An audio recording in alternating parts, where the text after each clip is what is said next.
Bonjour les Balmanais, et bien dans cette semaine spéciale culture à Balma, après avoir reçu Armelle Darocha, présidente de l'association Harmonie Balma, et bien aujourd'hui nous allons avoir le plaisir avec François Gineste, élu à la culture de Balma, et Emmanuel Waxman, mon complice, nous allons avoir le plaisir de recevoir le directeur de la grainerie, la fabrique des arts du cirque et de l'itinérance.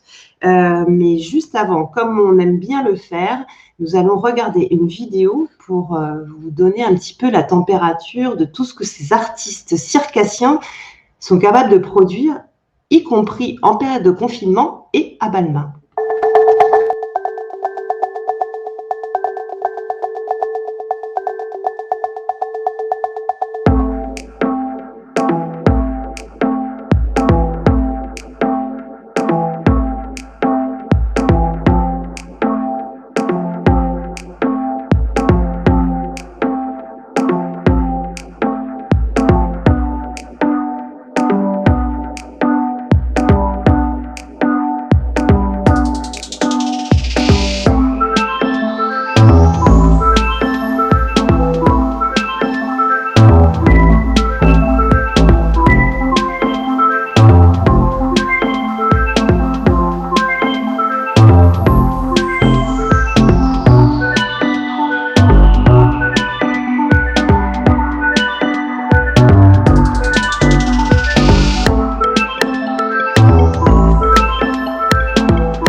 Vous avez vu comme c'est beau. Alors, on va souligner quand même juste avant d'accueillir. Ils vont arriver. Tiens, j'invite évidemment Serge Boras à nous rejoindre.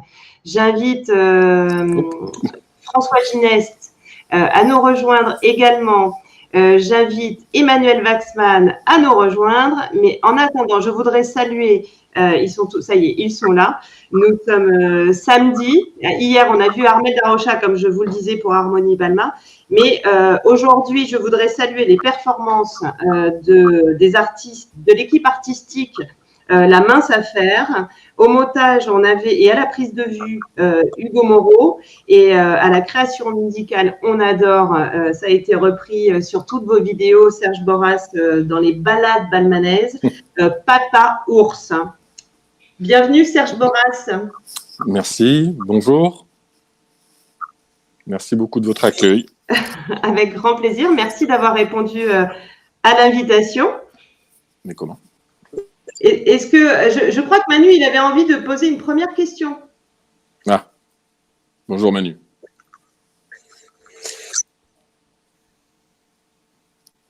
Oui. Ah, on a un souci. Bon. Ouais.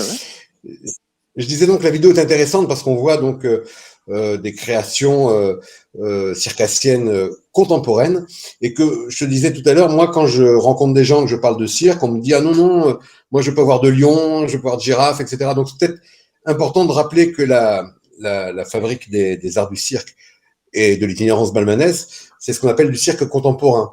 Donc on est dans le spectacle vivant. Bon alors, il n'y a pas d'animaux, ça peut te sembler à toi évident, mais pas forcément aux gens qui nous écoutent quand on parle de cirque aujourd'hui. Et le sujet est particulièrement en avant dans l'actualité.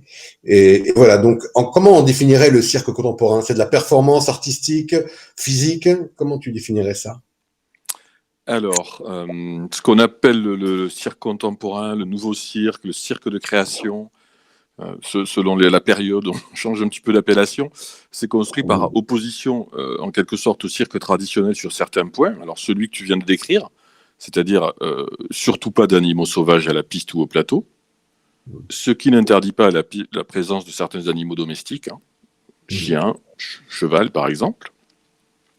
Ça s'est construit également par opposition aux spectacles qui sont des enchaînements de numéros. Hein, le cirque traditionnel, c'est ça, hein, c'est les cuillères, et puis l'équilibriste, et puis les trapézistes, voilà. Tandis que dans le cirque de création, on peut avoir toute une pièce à partir d'une discipline circassienne esthétique, une esthétique précise. Et puis ça s'est construit aussi par l'introduction d'un propos dramaturgique. Voilà. Alors que ça peut être une écriture dramaturgique à proprement parler, proche du théâtre, ça peut être une écriture chorégraphique, c'est bien entendu l'écriture du corps d'abord, hein, parce que le cirque, c'est d'abord la dramaturgie par l'utilisation du corps. Voilà, c'est sur ces 3 points qu'on peut distinguer clairement le cirque traditionnel du cirque contemporain. Et puis le cirque contemporain est parfois militant aussi. On le voit au niveau de la grainerie sur l'égalité dans la création circassienne entre les femmes et les hommes ou sur d'autres sujets. Est-ce que parfois il n'a pas un propos quasiment politique ? Alors, on affiche souvent cette ambition avec la communauté cirque, c'est vrai. Il y a un effet de communauté fort, hein, dans le cirque, il y a une entraide énorme. C'est-à-dire que, par exemple, un artiste tout à fait installé dans la profession et tout à fait reconnu de l'institution, de la presse, etc., des médias, et quelqu'un qui est tout de même dans une relation au quotidien très simple avec des artistes de début de carrière ou qui circulent, on va dire, dans des endroits moins légitimes, entre guillemets, pour peu qu'on puisse utiliser ce terme, qui est toujours un peu ambigu. Donc il y a un effet de communauté très fort. Et cet effet de communauté fait que le cirque se tourne vers la société avec le souhait, effectivement, de toucher à des endroits qu'on peut tout à fait qualifier de politiques. Il y a la question de la diversité, il y a la question de l'égalité de droit, il y a la question des accès aux droits. Oui, c'est très vrai. D'accord. Il y a aujourd'hui beaucoup, par-dessus, j'ai oublié, excusez-moi, pardon, un détail qui n'en est pas un, il y a aujourd'hui, bien sûr, énormément la question climatique et l'éco-responsabilité. Oui, la grainerie qui avait déjà organisé des événements, d'ailleurs, en ce sujet. Je me souviens non pas d'un florissement, de plantation qui avait eu lieu. Oui, c'est exact. On avait accueilli un week-end d'agriculture renouvelée, d'agriculture différente. Tout à fait. D'accord. Écoute, je laisse Sophie continuer à te poser des questions. Elle meurt d'envie. Je suis sûr de... Quand même pas. Je ne vais pas en mourir d'envie, mais j'aime tellement la grainerie à chaque fois que je m'y rends. Oui, c'est du pur bonheur. Alors, plusieurs choses. Moi, je reçois régulièrement et j'invite tous ceux qui s'intéressent à la grainerie, je vous invite à demander à recevoir la newsletter de la grainerie. Alors, je te livre un petit peu tout. Vas-y, je t'en prie. J'ai découvert que donc, malgré toutes ces contraintes et par chance, vous avez pu continuer à faire travailler des troupes internationales avec des contraintes, encore une fois, très compliquées. Vous maintenez votre studio radio in situ, ou alors il va redémarrer bientôt.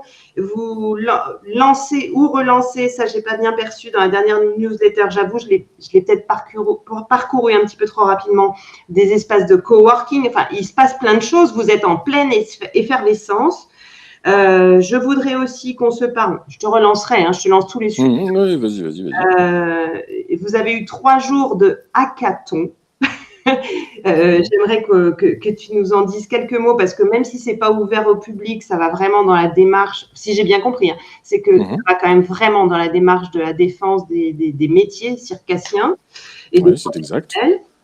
Vous aviez à une époque le restaurant à la grainerie, qui n'est pas géré par la grainerie, mais que Yann Normand avait repris, et entre les confinements, il avait essayé de faire un food truck. J'aimerais te poser, je ne suis pas revenue vous voir, j'aimerais te voir s'il refait son food truck. Voilà.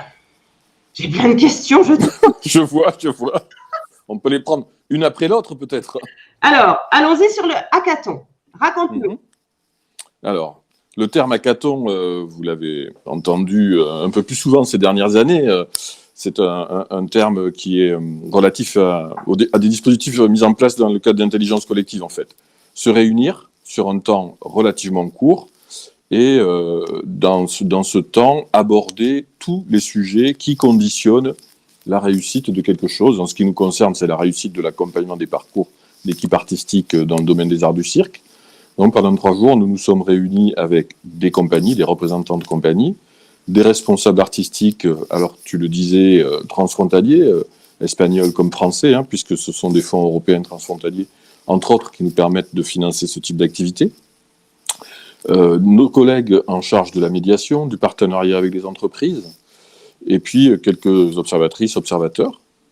Et plus largement, l'équipe de la grainerie était tout à fait investie dans ces rencontres. Et donc, à la fois, nous avons fait connaissance, parce que c'est très important d'essayer de se connaître vraiment, c'est-à-dire de ne pas aborder la relation aux artistes par un dossier, par un aspect très administratif comme ça, mais vraiment rencontrer la personne et que la personne nous rencontre, faire en sorte aussi que l'artiste comprenne quel est notre quotidien, quel est notre métier, quel est le métier d'une chargée de médiation, de quelqu'un qui développe des partenariats avec des entreprises, par exemple. Et puis, de réunion en réunion, au fur et à mesure, les artistes se voyaient confortés dans leur parcours d'accompagnement en ayant des engagements sur des résidences, des engagements sur de la production, des engagements sur de la diffusion. Et en entremêlant tout ça, de rendez-vous et de discussions, par exemple, sur l'éco-responsabilité aujourd'hui dans le secteur des arts du cirque ou sur les questions d'égalité professionnelle. Je suis en train de prendre des notes parce que ça me passionne, parce que forcément, je vais te demander un jour de revenir nous raconter plein de choses. Avant que je perde le fil. Mais très riche, tout ça. Alors, vous étiez, si j'ai bien compris, vous étiez essentiellement en distinction, pas en présence. Nous avons combiné les deux méthodes. Ouais, faut savoir qu'une partie, Covid. Une partie d'un. Ouais, c'est compliqué, ouais. Ouais, bien sûr, bien sûr. Officiellement, si tous les partenaires du projet avaient été là, ça aurait fait 120 personnes. En ce moment, c'est pas du tout possible. Voilà. Malgré la taille de la surface d'exploitation de la grainerie. Oui. Si on parle de ça, dans toute cette année qui vient de se passer, parce qu'on est presque à 1 an, hein, soyons clairs, vous avez pu continuer dans une organisation bien précise, etc. Mais vous avez quand même pu continuer à accueillir des professionnels des arts circassiens chez vous, limités dans des zones, si j'ai bien compris, on s'en est parlé avec Céline Jante, la collaboratrice. Tout ça très, très, très, très bien organisé, mais ils ont quand même pu profiter de la structure pour continuer à travailler. Ils ont besoin de travailler toute l'année. Alors, notre premier souci, ça a été de maintenir autant que faire se peut l'accès à l'entraînement. C'est ça. Notamment, quand nous sommes revenus, alors par miracle, le Festival international des arts du cirque de Auch a pu se tenir parce qu'il était dans une période hors confinement, juste à la limite. Et donc, nous nous sommes retrouvés à de nombreux professionnels français là-bas au mois d'octobre. Et dans les 3 premiers jours du festival, le nombre d'équipes avec des blessés était proprement ahurissant. C'est-à-dire que véritablement, on constatait là, mais dans la chair des artistes, que ne pas pouvoir s'entraîner, c'était vraiment se mettre en danger. Donc nous, notre souci principal, ça a été déjà pour leur intégrité physique, hein, qu'ils puissent maintenir l'activité d'entraînement. Il y a aussi une question d'intégrité psychologique qui se joue là. Parce qu'un artiste de cirque qui ne travaille pas son outil de travail, c'est quelqu'un qui est qui risque des problèmes de déséquilibre psychique, disons-le clairement. Hein. On a eu affaire à certains cas ici. Donc, en prenant des précautions, 20% de l'accueil possible, on maintient cette activité et on a aussi maintenu l'activité d'accueil en création, voilà, en limitant les horaires d'accès, en faisant en sorte que dans nos hébergements, il n'y a qu'une seule équipe à la fois, en limitant les flux, les croisements, etc. Mais effectivement, on a souhaité rester utile à la communauté artistique locale, régionale et internationale dans une moindre mesure, parce que les déplacements sont quand même un peu compliqués. Comme le précisait tout à l'heure Emmanuel Waxman, effectivement, la grainerie, on n'est pas dans le cirque et dans le nez de clown, etc. Ce sont vraiment des artistes qui sillonnent la planète, que vous accompagnez. C'est vraiment On n'est pas là pour faire un cirque à demeure à Balma. Ça, c'est Emmanuel Waxman, quand on a préparé cette visio, il me disait mais il y a encore des gens à Balma, et je suis d'accord avec lui, qui se disent que la grainerie c'est un cirque, mais pas du tout. On est vraiment dans la culture, dans l'art. Ouais. Et je pense que c'est bien qu'on le redise à tous ceux qui nous regardent ce soir, ce qui ne vous empêche pas, vous, la grainerie, de solliciter, de proposer à vos artistes en résidence qui viennent chez vous, de leur proposer des projets et de venir en centre-ville, de venir dans Balma. François, tu veux peut-être ajouter quelque chose sur toutes ces actions de la grainerie à Balma ? Alors, bonjour à toutes et à tous. Merci Sophie encore pour ton invitation et merci Serge d'avoir si bien exprimé ce que tu connais parfaitement, c'est-à-dire cette fabrique du cirque à Balma. Merci François. Serge a raison de dire que ce sont des artistes de cirque, des sportifs de haut niveau. Et ils ont besoin d'un entraînement régulier et puis aussi de voir le public, bien entendu. Ce qu'il faut savoir, c'est que ces artistes, par exemple, que j'ai le plaisir de fréquenter quand je vais à la grainerie, ils sont tous d'une modestie, d'une humilité absolument incroyable. Ils ont des valeurs extraordinaires de solidarité, Serge en a parlé. Un petit peu de différence avec les footballeurs, quelquefois, on voit. Mais ce sont des sportifs de très, très haut niveau. Et les manifestations que j'ai vues à Balma, à la grainerie, et que je vais voir régulièrement, ce sont des manifestations exceptionnelles par la qualité et par la créativité. Donc, n'hésitez pas, je dis à tous les Balmanais, de venir à la grainerie voir ces manifestations dès que, bien entendu, ça sera à nouveau ouvert au public. Voilà. Parce que ça mélange de disciplines. Il n'y a pas que le cirque, en fait, là-dedans. Il y a du théâtre, il y a de la danse, il y a des véritables mises en scène absolument incroyables, des véritables scénarios. Et ce sont des spectacles incroyables à voir. Donc, vraiment, félicitations à Serge, c'est un travail énorme. Et je voulais encore le féliciter pour le label Pôle européen de production, qui a été décerné l'an dernier par le ministère de la Culture à la grainerie. Je pense qu'il peut nous en parler. Ça récompense un travail formidable. Et encore bravo. Merci beaucoup. Je sens, alors avant que Serge ne te réponde, François, je sens qu'on va se faire une petite visite virtuelle de la grainerie. Je me promène un petit peu. Alors c'est vrai qu'il n'y a pas énormément de monde en ce moment. Je ne sais pas ce que vous verrez. Là, non, peut-être que vous voyez la grande rue qui traverse tout l'équipement, là, en ce moment, et qui dessert les nombreux espaces de la grainerie. Je vais aller me promener un peu.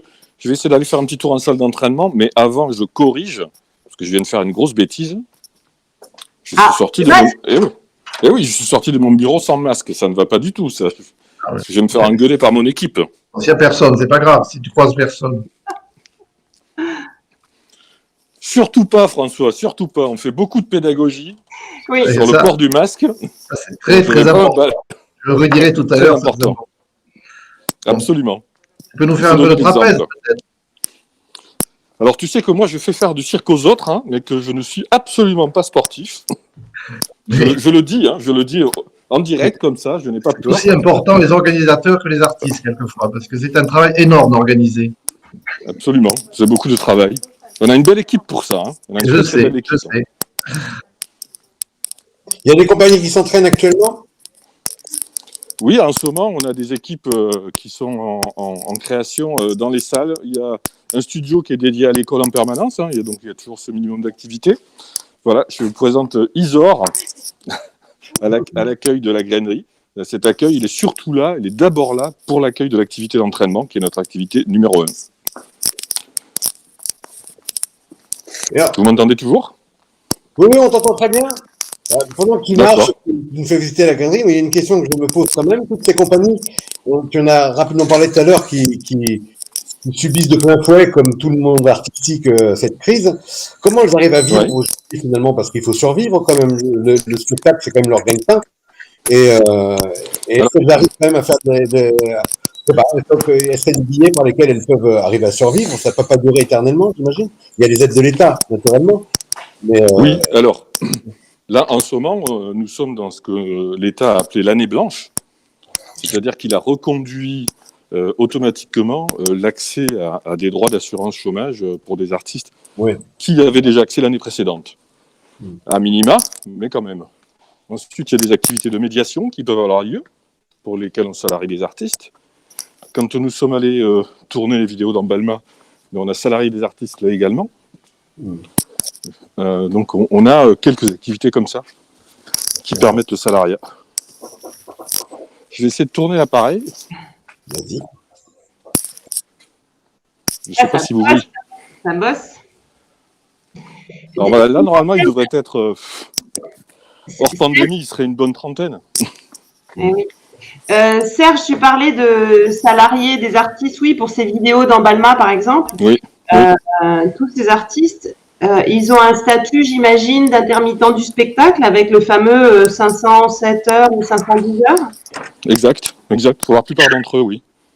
Donc, c'est la vraie galère. Donc, impératif d'essayer de leur trouver des petites missions. Justement, l'État proportionnellement. Ah, vas-y, Serge. C'est-à-dire que si on les laisse avec les revenus minimums de l'assurance chômage, ça n'ira pas loin. Mais malheureusement, certains ne peuvent compter que là-dessus. On n'a pas réussi à tout reconditionner.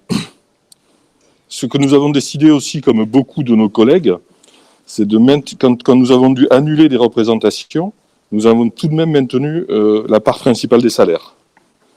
Parce que nos subventions, elles, n'ont pas bougé. Oui. Donc, ce que nous devions mobiliser comme financement pour financer de la diffusion ou de la production, eh bien, on l'a mobilisé quand même. Eh bien, en premier lieu, François est bien passé pour le savoir, nous sommes un outil métropolitain. Le bâtiment dans lequel je me promène appartient à Toulouse Métropole. Il nous est délégué par convention pour des périodes de 3 ans. Alors, on doit s'en tirer correctement puisqu'il renouvelle notre convention désormais. Donc, c'est la métropole. Alors, je prends dans l'ordre décroissant parce que c'est un ordre comme un autre. Ensuite, on va trouver l'État qui a décidé depuis quelques années de soutenir de façon très très dynamique les arts du cirque, et le cirque contemporain en particulier. Et puis ensuite, on va trouver les autres collectivités, vous ne vous étonnerez pas, l'État, la région, et bien sûr la ville de Balma, qui historiquement a énormément fait pour que ce bâtiment soit sur son territoire. Si la commune de Balma n'est pas notre principal financeur, sans elle, on ne parlerait pas de la grainerie et de son activité aujourd'hui. Donc voilà, et puis la grainerie, comme on le disait tout à l'heure, travaille beaucoup avec des fonds européens, et travaille aussi dans le champ des financements privés. Je ne sais pas si la liaison est encore bonne. Si, ça va, et en fait, ça peut être combien globalement la grainerie chaque année de fonctionnement? Quel est le budget de fonctionnement de la grainerie? Le global de la grainerie chaque année? On arrive maintenant aux alentours d'1,3 million. D'accord. Voilà, ce qui vous permet actuellement, je pense qu'il faut le souligner parce que tu en as parlé, de pouvoir soutenir des artistes, des circassiens et grâce. Oui, on prépare.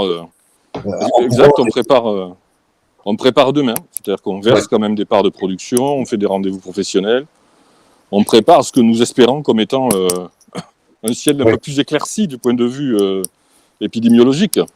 Puis j'étais sorti aussi pour vous montrer qu'on soutenait, vous avez deviné le chapiteau blanc de l'Agite, là je pense, là devant, derrière le mur végétal.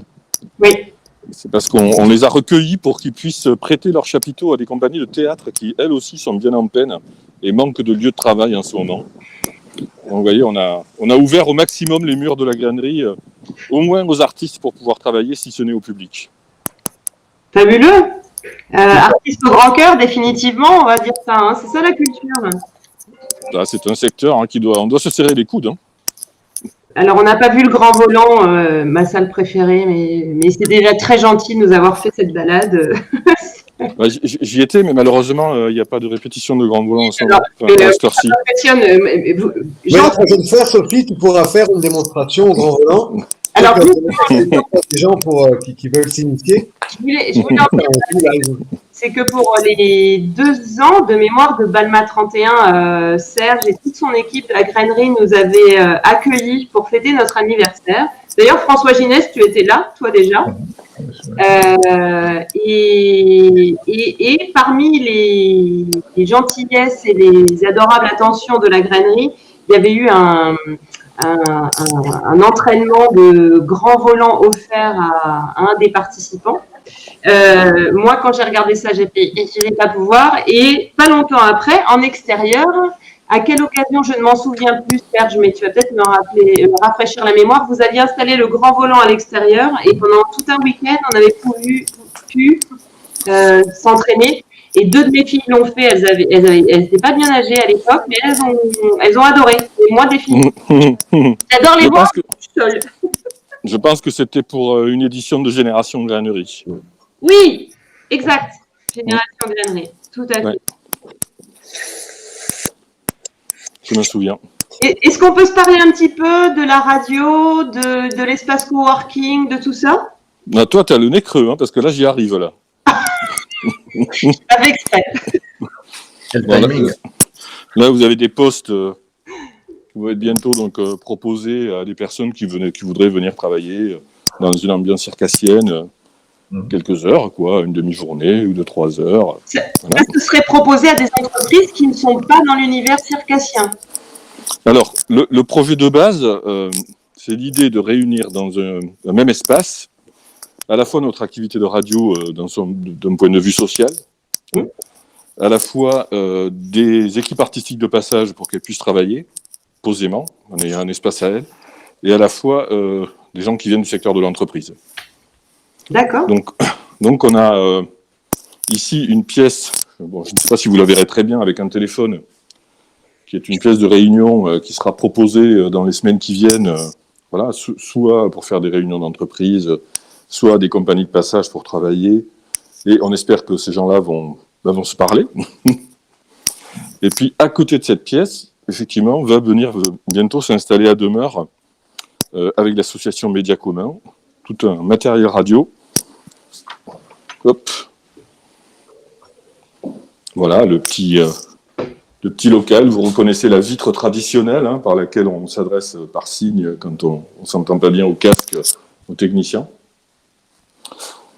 Voilà, dans le même état d'esprit qu'on menait jusqu'à présent les projets Radio Caravane, on va aller un petit peu plus loin dans la présence de la radio sur le territoire, et notamment dans ce qu'on espère être une relation un peu plus proche à Balma. Et alors, ça va être une web radio, ça va être dans les box, ça va être... C'est de la web radio essentiellement, oui. Oui, tout à fait. D'accord. Le projet Radio Caravane que nous accompagnons depuis, je crois, plus de 10 ans maintenant, est partenaire de 15 radios en Occitanie, plus la diffusion sur le web. Donc, vous êtes armés pour mener à bien ce nouveau projet. On espère bien, oui. Mais, ouais. En tout cas, on est très heureux. Mais bravo, bravo, bravo. Merci, merci. Il faudra venir d'ailleurs, Sophie, François. Ah bah, Oui, avec plaisir. Oui. évidemment. Encore un bel exemple de diversité et d'innovation. Et Manu. Et tu vois, notre espace jeune, enfin, je dis peut-être des bêtises, mais notre espace jeune de Balma, enfin, moi, j'imagine bien mes 2 ados, si elles ont un créneau avec pour proposer un contenu, la radio qui va arriver, notre espace jeune plus globalement de la ville de Balma pourrait peut-être venir toper à la porte pour dire, tiens, on pourrait faire des capsules d'1 heure. Enfin, Bien sûr. Oui, tout à fait. Chers amis, vous avez d'autres questions peut-être à... Juste, puisqu'on te voit te promener dans des espaces énormes, tu peux rappeler quelle surface ça fait, la grainerie, et puis le terrain qui est autour, quel espace de rencontre énorme cela représente. Oui, c'est vrai qu'on oublie souvent de dire que la grainerie, c'est le projet que nous portons, mais c'est aussi un projet mutualisé entre 31 dynamiques associatives. Donc là, je suis sur ce qu'on appelle la mezzanine. Si je fais ceci, vous devriez voir des accès à différents bureaux. Voilà. Et là, il y a une douzaine d'associations qui travaillent, hein, des compagnies, des bureaux de production. Peut-être que là, vous voyez le bar, donc, et l'espace restauration, donc, qui est une dynamique supplémentaire. Nous accueillons également un bureau de l'agence Occitanie en Seine. Et à l'extérieur, alors je ne me suis pas promené jusqu'à l'autre bout du terrain, il y a des locaux de stockage, il y a un atelier de fabrication. Donc il y a 3200 m² de bâti et presque 11 000 m² de bâtiments qui sont mis à disposition, donc non seulement de l'association La Grainerie, mais aussi d'une filière complète des arts du cirque et de l'itinérance. D'accord. Tu es justement sur la mezzanine, Serge, et parmi mes questions livrées en vrac au tout début, je te demandais des nouvelles du restaurant qui a été repris par Yann Normand, sauf erreur, qui a essayé, qui essaie encore avec un food truck peut-être. On peut dire aux Balmanais s'ils peuvent commander en click and collect un repas de midi, par exemple, en ce moment, ou pas du tout? Alors là, Yann s'est mis en pause. Ouais. Compliqué. Il a ouvert jusqu'à la fin de l'année dernière. Et là, avec, a priori, le temps qu'il allait faire en début d'année, en principe en hiver, voilà, sachant qu'il est obligé de servir à l'extérieur Ouais. Voilà. Bon, il a choisi de passer le début de l'année en pause et de bien mesurer ce que ça voulait dire que d'ouvrir son activité pour un tout petit volume, quoi. Tu nous tiendras bien évidemment au courant si on peut continuer à aider aussi cette activité-là pour tous les salariés limitrophes directs de Bien la sûr. galerie. Bien sûr. On va plaisir sur Balma 31 de reparler de théâtre. Volontiers. C'est très gentil. Je voudrais remercier Serge quand même pour cette visite virtuelle. On t'a un peu plus vu que les locaux, mais enfin, c'est très bien quand même. Voilà. Moi, je peux vous faire visiter virtuellement ma cuisine derrière. C'est aussi la culture. Je vous ai fait visiter le restaurant qui, hélas, n'est pas encore ouvert. Mais nous espérons vite un retour au printemps de ce restaurant. Et j'invite tous les Balmanais à y aller, bien entendu, dès que tout ça pourra rouvrir. Je voulais encore souligner que quand même, la grainerie, ça donne une dimension culturelle européenne à la ville de Balma et internationale. Donc, c'est une grande chance pour la ville d'avoir ça. Voilà, il faut que Balma se développe sur le plan label européen de ville culture. Voilà. Nous apprécions de pouvoir travailler autant en local et en proximité qu'en dimension européenne et internationale. Je me rappelle d'actions avec la médiathèque balmanaise qui avait été très très riche du côté public, vraiment parce que c'est vraiment le lieu du lien familial, quoi, et c'est très très important. Enfin, ça parle énormément. Justement, l'ouverture de la nouvelle médiathèque va permettre d'augmenter et d'amplifier cette collaboration. Ah, tu vois, comme je te tends la perche, François. Elle arrive, cette médiathèque. Tout ça, on s'en parlera, François, si tu veux bien. François Ginès, on s'en parlera demain. Exactement. Ah, d'accord. On dévoile pas, d'accord. Ça marche. Avec grand plaisir. On conserve les secrets. On va pas spoiler. Chers amis, encore une fois, mille merci pour le temps passé, votre disponibilité, vos sourires, même derrière les masques. Serge, je vais y arriver. Enfin, vous aurez... C'est compliqué. Je vous remercie encore. Demain, nous recevrons ici même à nouveau François Ginès qui va nous parler de la saison culturelle. Et comme je l'ai dit en préambule, nous aurons un invité mystère. François, je ne te dis rien. C'est pas un Balmanais. Il fait plein de... Il fait plein de shows, il est connu un petit peu partout. Je n'en dis pas plus, je te poserai mes questions demain pour voir si tu découvres. Tu nous parleras, s'il te plaît, on finira en beauté après ces 2 premières journées, on finira demain en beauté avec la programmation culturelle potentielle à Balma. Et puis la semaine prochaine, chers amis, nous devrions vendredi prochain recevoir ici même un de tes voisins, Serge Boras, président de l'association À Vivre à Vidaillan, à savoir Vincent Chabois, pour faire un petit point également sur l'actualité de son association, du quartier, etc., etc. Bravo, belle initiative. Je vous fais des gros bisous à tous. Merci, à bientôt. Merci beaucoup à tous. Salut les Balmanais. Ciao. Ciao, au revoir, merci.